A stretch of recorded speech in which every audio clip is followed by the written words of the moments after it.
الحمد لله. حتى كان كل اللي شاف الحالة بتاعتي ما كانش متوقع النتيجة دي. حتى دكاترة كتير ما كانوش برضو متوقعين النتيجة دي. استاذ احمد صقر عمليه من اصعب العمليات اللي جات لنا.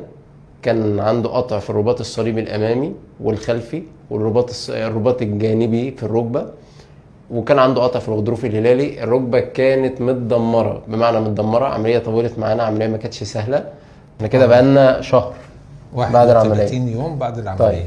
هو في بدايتها الاسانسير وقع بيا من الدور السابع وحصل خلع في الركبة، السبب في قطع في الرباط الصليبي الامامي والرباط الصليبي الخلفي والغضروف الهلالي مع الوتر الجانبي. يعني كانت الدنيا صعبة معايا قوي. والله يبارك له الدكتور أسامة والدكتور محمد رفعت.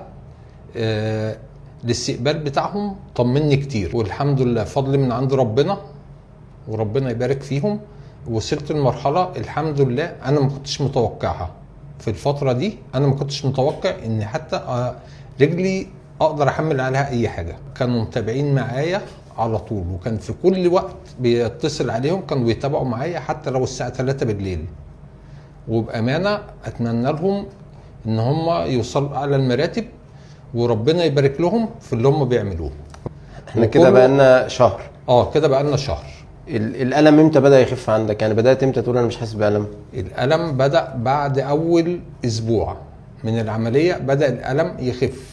بقى الألم اللي موجود ألم خفيف بس بعيد عن مكان العملية.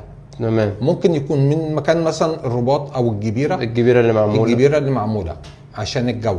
تمام. إنما كعملية الحمد لله فضل من عند ربنا، بعد أسبوع أو 8 أيام ما بقاش فيه أي وجع. احنا بنتكلم عن عملية صعبة، يعني احنا عاملين 3 عمليات في بعض، لكن النتيجة بعد شهر. دلوقتي انت بقالك اسبوعين بتتخانق معانا عايز تشيل الجبيرة. عايز اشيل الجبيرة.